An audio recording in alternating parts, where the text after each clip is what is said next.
speech from Dan Tran. I'm here to talk about conscious economics. Now, we're gathered here today to discuss and bring light to a radical new idea that economics can and indeed must reflect a value system based first and foremost on human rights, on empathy, on dignity, self-fulfillment, and ecological sustainability.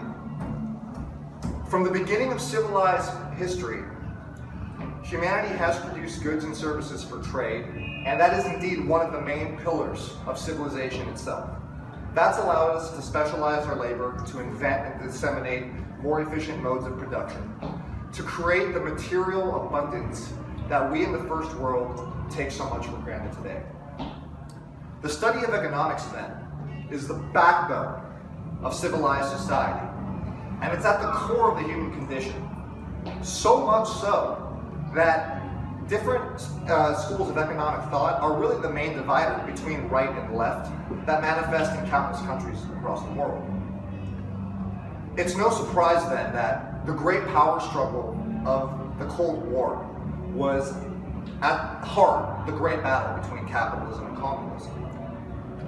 Now, when the Berlin Wall fell and when the Soviet Union collapsed, euphoria hit the capitalist West.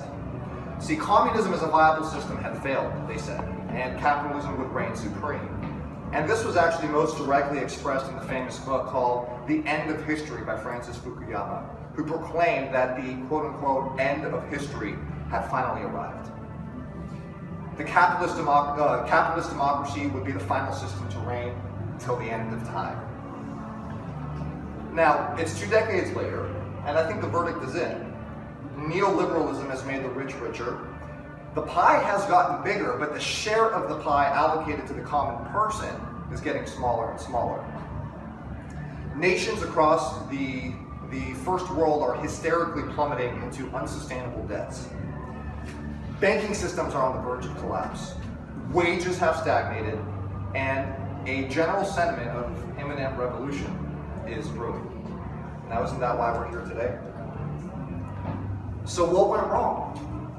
You know, neoliberal hypercapitalism was supposed to mark the end of history, and it's proving yet to be another catastrophe in the making.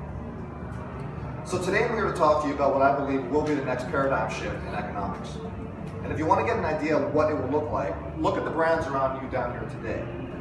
They're innovators and first movers, bravely blazing the trail in a world dominated by the ideology that profit for profit's sake should take priority above all else.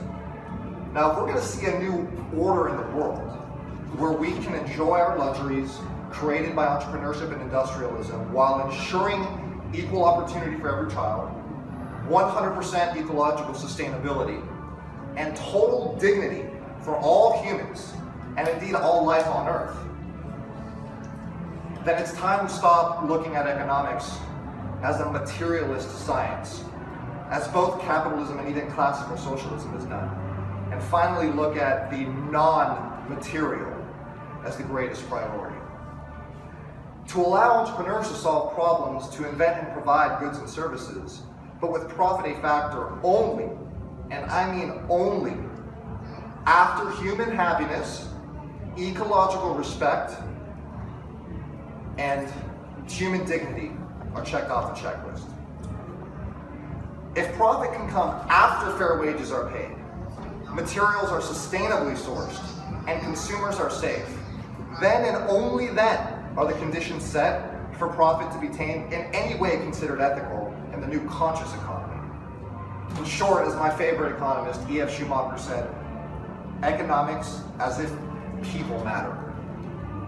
So after the revolution is complete, because of the efforts of heroes like yourselves, we're going to replace greed and testosterone-fueled boom and bust cycles obsessed with next quarter's profits at the expense of the common good and sustainability with tempered, sustainable growth.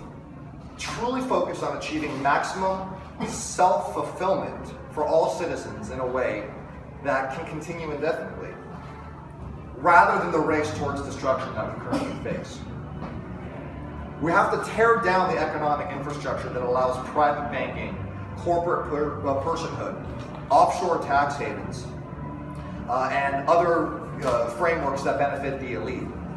These systems necessarily result in behavior that is psychopathic and destructive. It's our job then to, just as the phoenix rises from the ashes, replace the psychopathic greed-fueled system with an economics of empathy.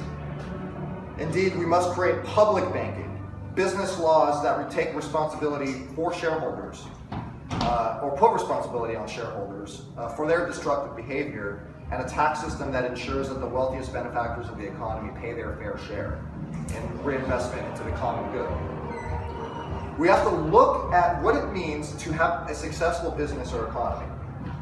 So today, vulture capitalists can acquire companies, lay off countless workers, slash benefits, gut the entire operation with crafty financial instruments that pay out tens of millions of dollars for small groups of investors and shareholders.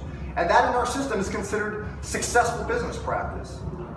So today, economics looks at GDP as the holy grail of macroeconomic success, when in reality, increased medical sales indicate a sicker population, increased weapons sales indicate more war, increased fossil fuel profits indicate a faster stride towards civilization's self-destruction. When our dogma, and classical economics is just that, it is a dogma, it's a belief system, it's not a science. But when that dogma, based on materialism, reigns, the natural consequence is a short-sightedness totally devoid of empathy. It's materialist economics, which places human beings as a means unto an end, which is profit, and outside the center of attention, human beings at the peripheral. So it's time to overthrow that system. After the revolution, human beings will be ends unto themselves, the center of focus. Human beings and the planet have to be the first priority in all economic practice. Then and only then does profit have a place. The difference we have today and where we must go is one of actual consciousness itself. It's the mark of a less conscious society to place material above all else, to place individualism above the common good to a pathological degree. So these brands here today, and those across the world that voluntarily pay fair wages, voluntarily run sustainably, voluntarily contribute back to society, simply are brands that actually are more conscious. And so to willingly sacrifice some profit for those ideals is noble. And on the other side of that equation, to pay no heed to such things and to focus 100% on maximized profit above all else is to represent a form of psychopathy, literally unconsciousness, the Freudian id, and the me principle writ large. Finally, there's a great example of conscious economics, I think, that, taking place in a nation called Bhutan. It's a tiny mountainous nation nestled between India and China. And they've taken an ingenious and innovative, yet little known step in macroeconomic practice. They've created the concept of gross national happiness. This is a thing, look it up. It's in contrast to gross national product. So what they do is they provide metrics of happiness for their own citizens. They use metrics like questionnaires. They measure the rate of sickness. They figure out how much access to food their people have. And they actually have a will to increase their GDP for economic prosperity, but the priority always goes to national happiness first and foremost.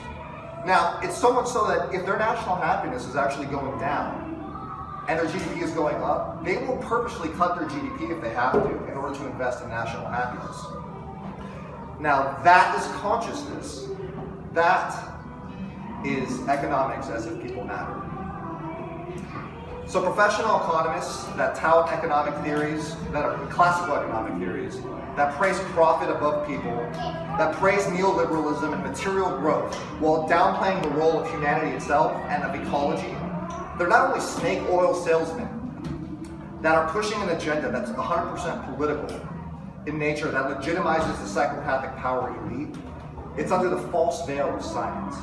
They're actually far worse than that. They are the agents of human despair and ecological destruction itself, and by extension, the eventual collapse of civilization. So it's time to stand up to those false dogmas.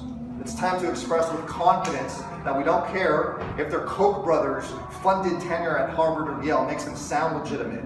The jig is up, and they're exposed. They represent the false idols that must fall. They and the multinational corporate and banking interests that have raped the earth and that have stripped away the people of their dignity, they will fall, and the revolution is here. Now move the hell out of the way. This is going to be a revolution of the people, and what will emerge from its ashes like the phoenix will be studied in history books by our descendants as the great moment when the heroes stood up to the false gods of individualism and greed and brought about once and for all the great paradigm shift that liberated all of humanity and once and for all. And you guys are those heroes. Thank you.